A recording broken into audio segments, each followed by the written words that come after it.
He wasn't supposed to be a fighter. He was just a boy with a wild smile, running through the fields of Nebraska, always looking for trouble, but never expecting to find it in a ring. His hands weren't built for gloves, not at first. They were meant for lifting, fixing, working. His life was about chores, not cheers. But fate, as it often does, had different plans.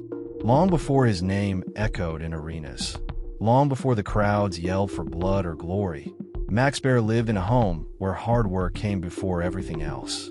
His father knew about labor.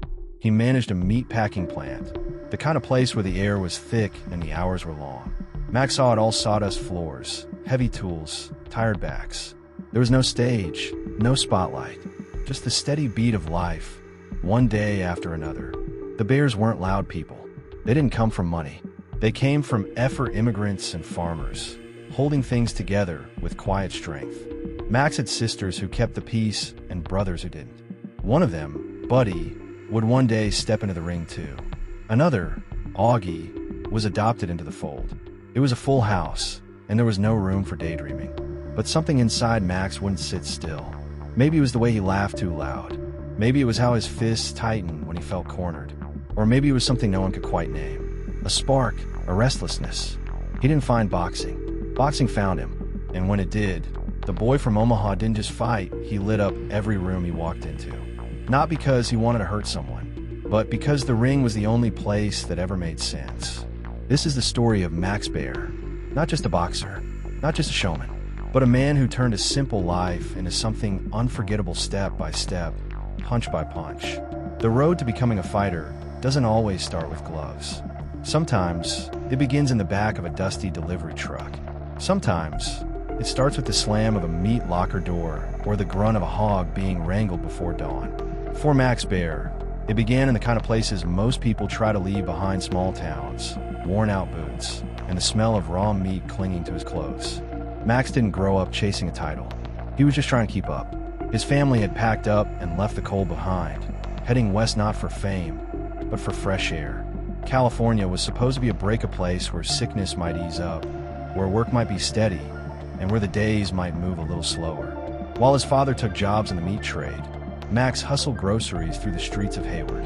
He was just a teenager, but already his hands were getting rough, his back getting strong.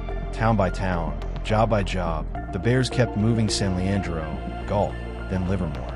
It wasn't glamour. It was grit, ranches and livestock, long hours under the sun, and endless open fields. At the Twin Oaks Ranch, surrounded by miles of cattle land, Max found his real training ground. Not a gym, not a ring, just barns, barrels, and bodies to move. He lifted what others couldn't, knocked out cattle with a single strike, hauled carcasses like they were nothing. And while no one called him a fighter yet, something was building in his shoulders, in his legs, in the way he carried himself. He didn't need weights. He had livestock. He didn't need a coach. He had labor. And he didn't need a crowd, not yet. Because before the world ever saw Max Baer raise his fists in the ring, life was already shaping him into something harder, something stronger, something ready. They thought he was just a ranch hand, just a butcher's kid. They had no idea. The crowd had come for a fight. What they got was something no one could forget. Max Baer was rising fast. Big smile, big punch, and a growing name across the Pacific Coast. He had power, showmanship, and a rhythm that made people pay attention. But all of that came to a stop one summer night in San Francisco when a punch changed everything. It was August 25th, 1930. They built the ring over home plate at Recreation Park, as if boxing and baseball could share the same soil. It was meant to be a contest: Baer versus Frankie Campbell, both fighting for the Pacific Coast crown, both chasing something bigger. People came to see fists fly, not knowing how close they'd come to witnessing the edge of life itself. In the second round, Campbell landed clean. Baer hit the floor. Campbell waved to the crowd, sure the round was his. But Baer got up, not just up, but charged forward like something had been lit inside him. A hard right to the side of Campbell's head dropped him. He got up, but something had already gone wrong. "Something feels like it snapped in my head," Campbell told his trainer.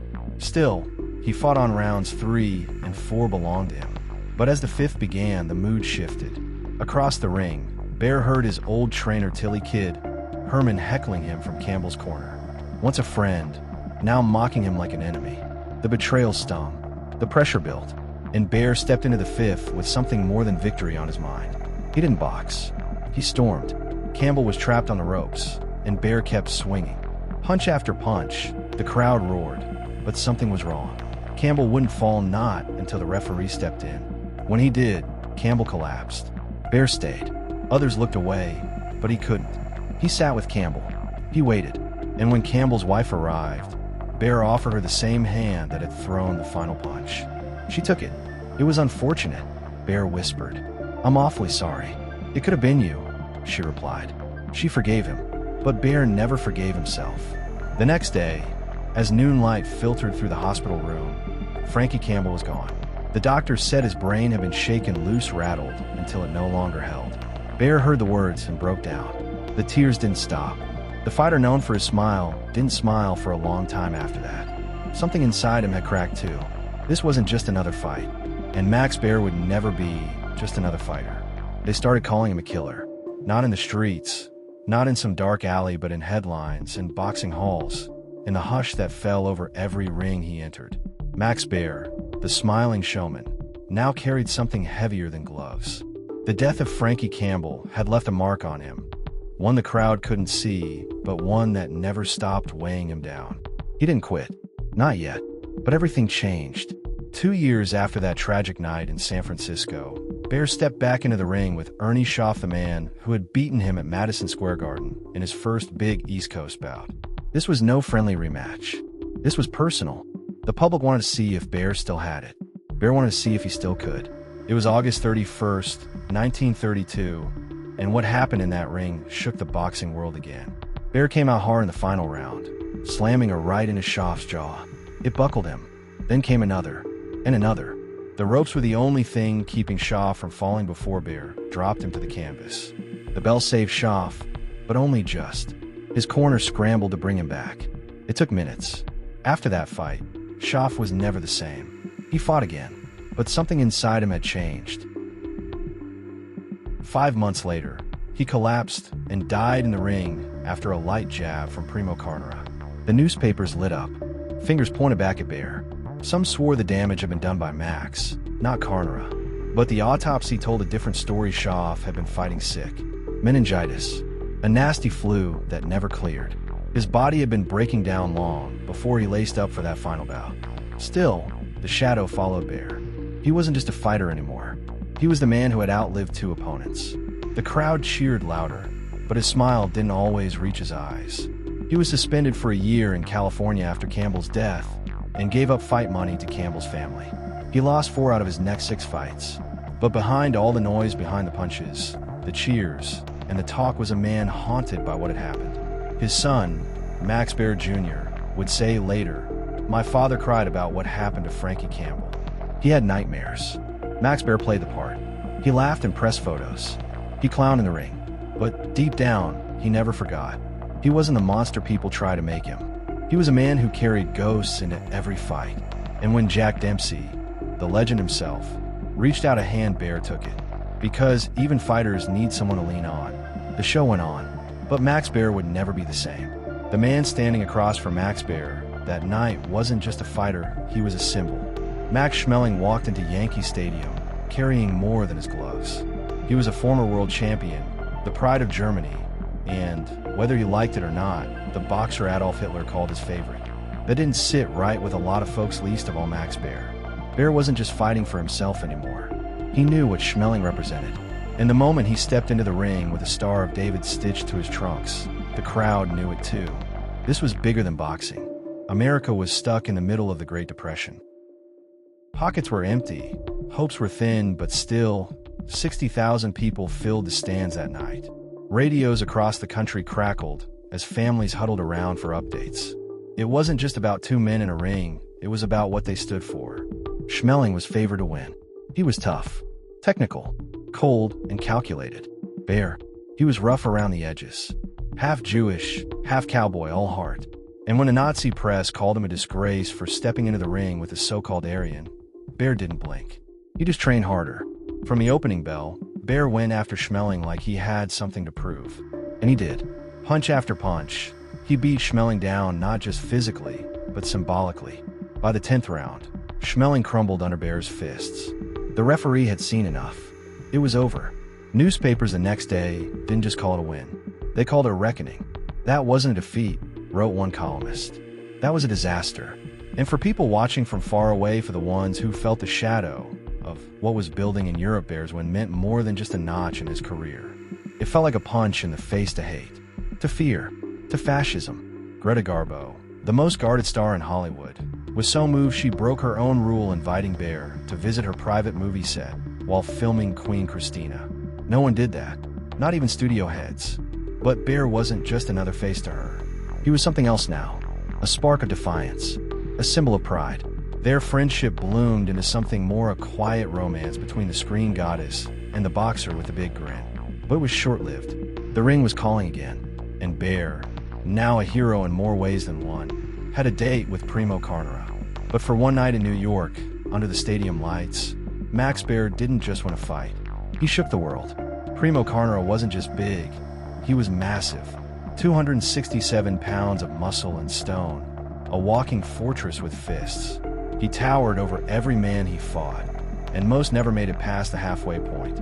But on that summer night in Long Island City, there was someone waiting who wasn't interested in surviving. Max Baer came and knocked the mountain down.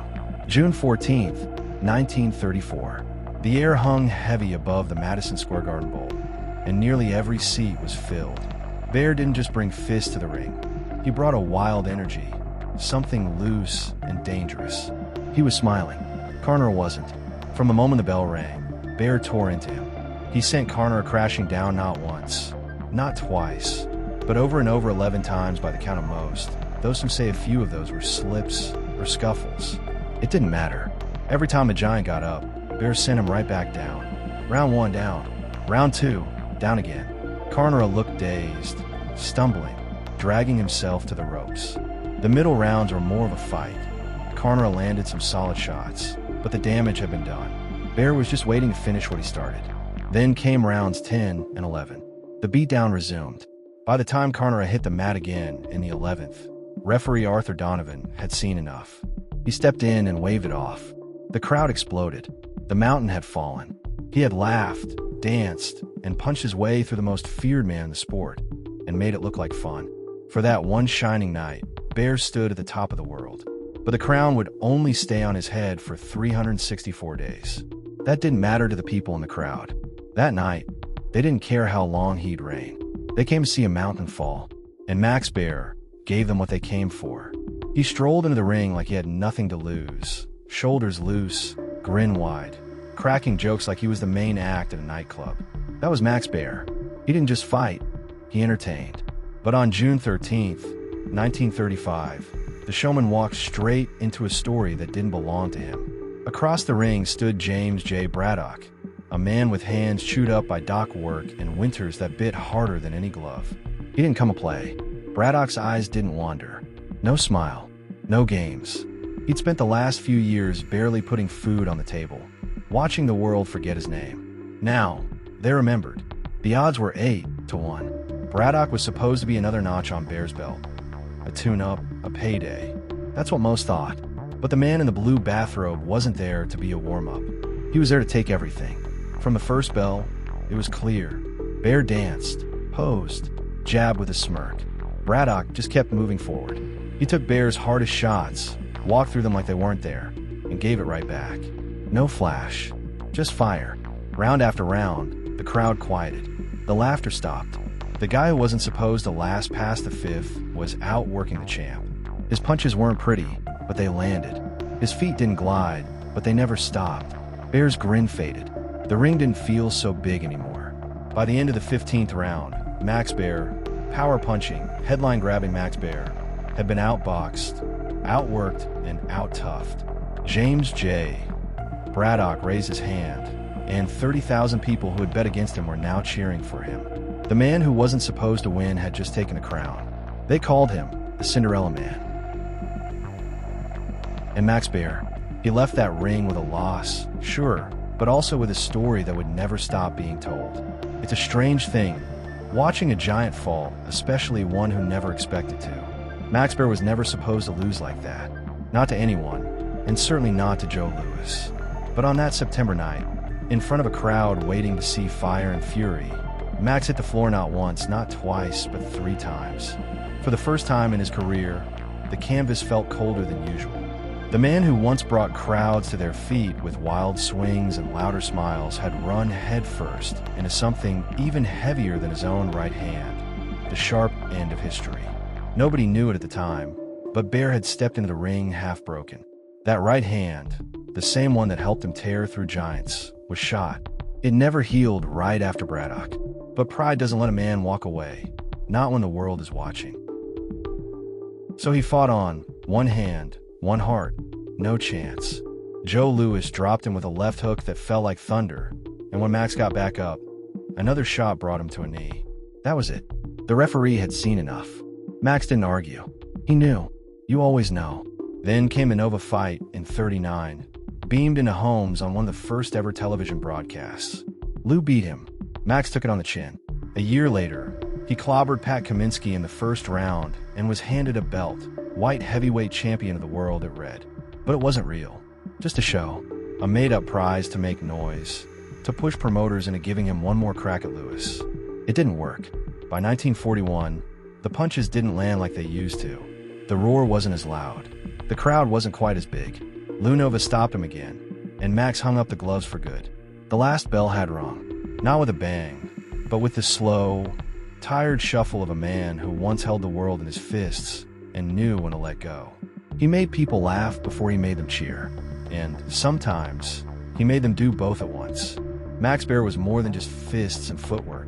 He danced, joked, and punched his way into headlines, not just for the knockouts, but for the way he turned every moment into a show. For 12 years, from 1929 to 1941, he fought 84 times, leaving 71 men behind him with nothing but regrets and sore jaws. 53 never heard the final bell. That kind of power puts you in rare company. That kind of charm made you unforgettable. He didn't just beat fighters, he beat names. Ernie Schaff, Max Schmeling, Tony Galento, Tommy Farr, and of course, Primo Carnera, the night Baer tore the title away from the Giant in a one-sided storm of fists. But the crown only stayed on his head for a year. That's all he got. One wild year. When he wasn't knocking men out, he was knocking audiences dead on the big screen. Hollywood took one look at his grin and gave him a stage. His first film, The Prize Fighter and the Lady, got him banned in Nazi Germany. He didn't seem to mind. They didn't ban it because I've got Jewish blood, he said with a smirk. They banned it because I knocked out Max Schmeling. When the world went to war, Baer signed up with the Army Air Force, alongside his brother Buddy. But even then, he couldn't help but entertain. After the war, he kept the crowd going. On screen, on stage, behind the mic, and even in the wrestling ring. With his old friend Maxie Rosenblum, he toured the country in comedy acts, played the fool for laughs, and turned every stop into a story. Baer lived like he fought, fast, loud, and full of heart. He was inducted into more halls of fame than he could count, ranked among the greatest punchers who ever lived. But that wasn't what made him stand out. It wasn't just the power in his right hand. It was the spark, the mischief, the way he could throw a punch 1 minute and a punchline next. He was a fighter, sure, but Max Baer never stayed in one corner for long. Max Baer's life wasn't one for half measures. He lived it fast, loud, and often on a whim. Whether he was cracking jokes, ruling the boxing ring, or stepping in a Hollywood spotlight, he left an imprint on everything he touched. But nothing would prepare anyone for the sudden and tragic end of the man who once knocked out giants and made millions laugh. It was November 1959, and Baer was in the midst of one of his many comebacks. Fresh off refereeing a nationally televised boxing match in Phoenix, he was set to appear in TV commercials in Los Angeles. The crowd had cheered him as he left the ring, and his next stop was a cocktail bar, where he mingled with fans. It seemed like just another chapter in a life that never seemed to slow down. But as he made his way to Hollywood, a promise from the past led him to a quiet stop in Garden Grove. 13 years earlier, he'd promised the young son of his former sparring partner, Curly Owens, that he would give him a sports car for his birthday. True to his word, Baer presented the 18-year-old with a gift. It was on the morning of November 21st, when Baer checked into the Hollywood Roosevelt Hotel, that things took a tragic turn. He complained of a cold, but nobody could have expected what would happen next. While shaving, he felt sharp chest pains. With his usual bravado, he jokingly asked the front desk for a people doctor, not the usual house doctor. A physician arrived, gave him medicine, and Baer seemed to recover. But just as quickly, his health took a sharp decline. A second heart attack struck, and before anyone could react, the man who once ruled the boxing world was gone. Baer's last words, "Oh God, here I go," echoed the fate of a man who had lived every moment of his life on his own terms. He left behind his wife Mary Ellen Sullivan and 3 children, including Max Baer Jr., the actor best known for playing Jethro Bodine on the Beverly Hillbillies. At the time of his death, Baer was just 50 years old. His life, filled with highs, laughter, and punchlines, was cut short too soon. But for those who saw him fight, for those who remembered his humor, and for those who loved him, his legacy would never fade. Max Baer may have been gone, but the impact of his life would be felt for generations. Max Baer's death wasn't just the loss of a boxing legend. It was the end of an era. When a man who had once wowed crowds with his knockout punches and wild antics passed away, the world paused. His funeral in Sacramento drew over 1,500 mourners, including 4 former world champions. The iconic Joe Louis and Jack Dempsey were among those who carried Baer's casket, a final salute to a man whose larger-than-life presence had impacted not just boxing, but everyone who knew him. The ceremony ended with an American Legion Honor Guard, paying their respects to Baer's service in World War II, a part of his life often overshadowed by his boxing career. Max's obituary, front and center in the New York Times, was a fitting tribute to the man who had earned his place in history. He was laid to rest in a garden crypt at St. Mary's Catholic Cemetery in Sacramento, his final resting place reflecting the mark he had left on the city and the world. Max Baer's influence didn't end with his passing. In Livermore and Sacramento, parks stand in his name, ensuring that his legacy would live on in the places that had shaped his life. In 1988, he was inducted into the Bay Area Sports Hall of Fame, another honor cementing his place in history. But perhaps one of the most enduring tributes came from the Fraternal Order of Eagles, where Baer had been an active member.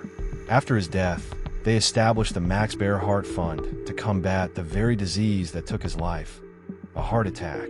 Since its creation in 1959, the fund has raised millions of dollars, supporting heart research and education at universities, medical centers, and hospitals across the United States and Canada. It's a testament to the impact Baer had, not just as a fighter, but as a man who inspired change, even after he was gone.